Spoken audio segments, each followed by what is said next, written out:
Today we'll be talking about a career professor of psychiatry, a distinguished lifetime fellow of the American Psychiatric Association, and a life member of the American Psychoanalytic Association, who was best known for saying that psychiatry is a malicious part of state authority promoting itself as a medical discipline.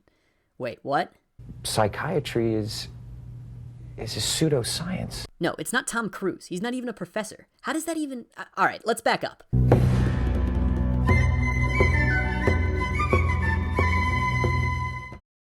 We're beginning a new series here on Springtime of Nations, Soldiers of Liberty, where we'll be looking at the lives and ideas of libertarian figures from history, with special attention to lesser-known figures. To kick things off, we'll be talking about one of the most controversial figures in the history of psychiatry, Thomas Szasz.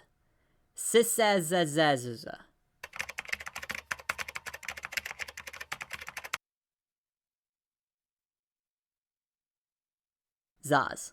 Szasz was a libertarian psychiatrist who was famous for his contention that the concept of mental illness was a myth. But before I get into what he meant by that, let's talk quickly about his background. Szasz was born to Jewish parents in Budapest, 1920.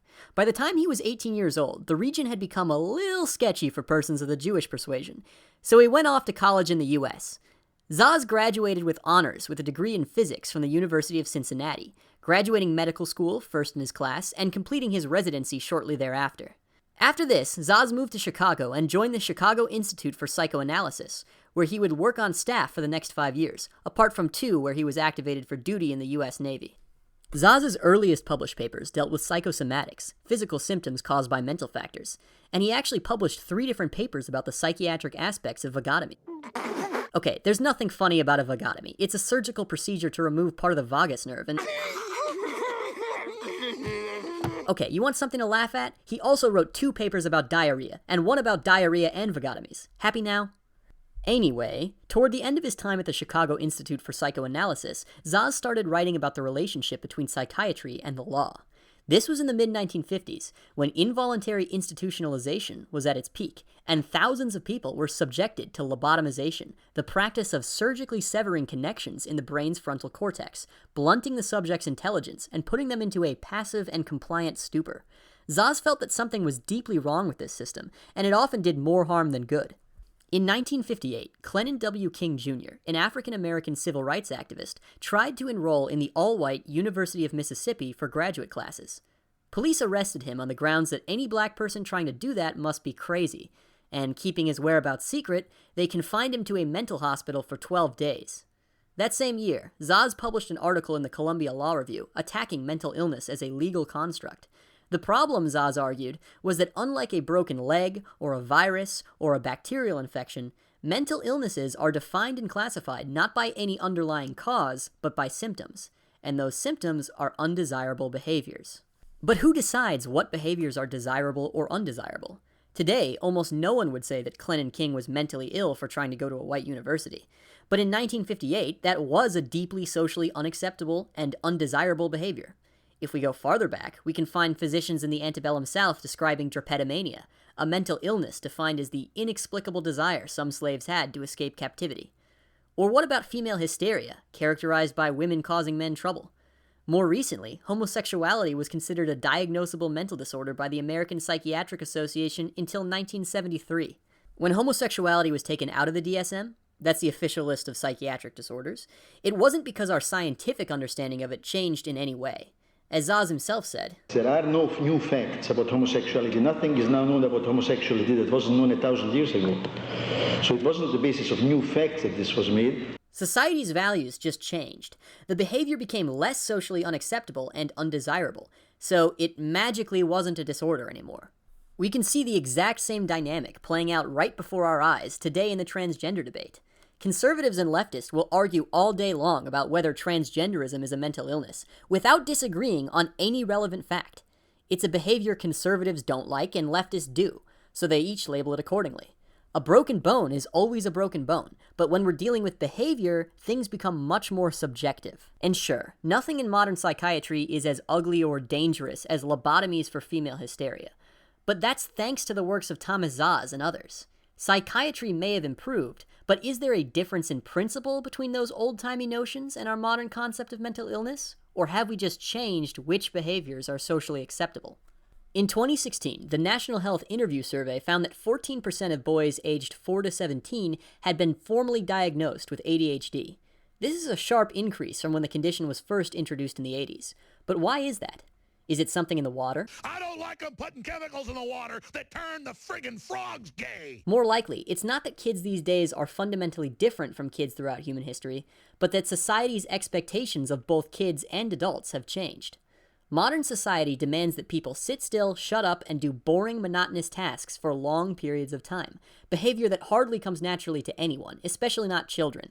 Labeling people in the bottom 15th percentile of ability to focus as having ADHD is like labeling people in the bottom 15th percentile of jumping ability as having bad at jumping-itis. But really it's even worse than that, because no one's trying to force kids to jump all the time. But they do try to force kids to do their homework, and when they naturally don't want to, because homework sucks, that's treated as some kind of medical problem instead of a legitimate preference. That doesn't mean that there aren't benefits to sitting down and shutting up sometimes, and there's nothing wrong with wanting to develop that inclination in yourself.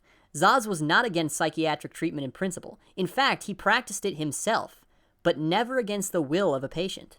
This is all well and good for ADHD, but what about a more serious mental disorder, like schizophrenia? Well, Szasz argued that just like any other mental disorder, schizophrenia is a more accentuated version of more common human experiences. A 2015 Norwegian study found that 7.3% of the general population reported having heard hallucinatory voices at some point in their lives. Furthermore, a 2015 Pew survey found that 18% of Americans claimed they have personally seen a ghost. Some people have a closer attachment to the material world than others. Most people engage in some amount of magical thinking. Lots of people believe in astrology or the law of attraction. The people we call schizophrenic are on the extreme end of that spectrum, with lots of weird beliefs and hallucinations. However, Szasz contended that unless these people are hurting others, you shouldn't try to hunt them down and coercively treat them. In a Reddit thread discussing last week's video on the coronavirus lockdowns, we had responses saying that the man who was attacked by nurses in the hospital was rambling about weird things, didn't believe coronavirus existed, etc., and therefore it was justified for them to keep him against his will. If being somewhat inarticulate with some weird false beliefs is enough to justify detention without a trial, then where is the line?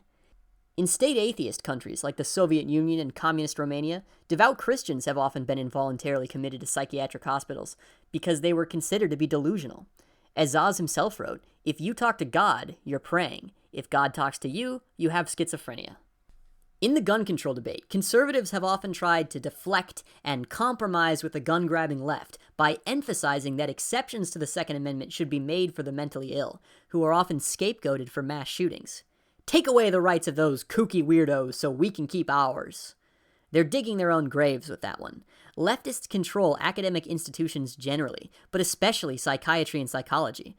What is to stop them from, in the future, declaring transphobia or some such conservative tendency to be a mental disorder, warranting the suspension of the right to self-defense? Want to see how this starts? It's with the so-called red flag laws that even a lot of conservatives have come out in support of. That is why I have called for red flag laws, also known as extreme risk protection orders. These allow family members, or even cops, to petition courts to order the confiscation of firearms from anyone they deem to be mentally unfit, even though they haven't committed a crime. You have a medical disorder. And don't think it's just their right to bear arms that those deemed mentally ill risk losing. We're talking basic habeas corpus here. I think this clip speaks for itself. So do police have the right to arrest the mentally ill on the streets for skipping their medication on or off the streets? It's a question that's come up several times in the wake of multiple mass shootings now and some subway attacks here in New York. Well, now New York City police are taking the idea one step past that. The nation's largest police force putting together a so-called most wanted list of mentally ill patients, and officers plan to arrest them even though they haven't committed any crimes. Who would win? 800 years of due process precedent and common law? Or some weird medical terminology? Well, I guess America's gonna find out. Thomas Szasz spoke and wrote at length on a variety of topics: the right to end one's own life, ending the drug war, and a private, market-based healthcare system among them. But the dangers of coercive psychiatry and the concept of the therapeutic state are probably his most original contributions to libertarian thought. Szasz warned us that Psychiatry is a gigantic apparatus of molestation. So, comrades, try not to get molested. Thanks for watching. If you enjoyed this video and would like to see more profiles of soldiers of liberty, please like and share the video. We'll be back next week with more content. Be sure to subscribe and turn on notifications so you don't miss it. In the meantime, who would you like to see covered next in this Soldiers of Liberty series? Let us know in the comments below. Until next time, peace to you and yours.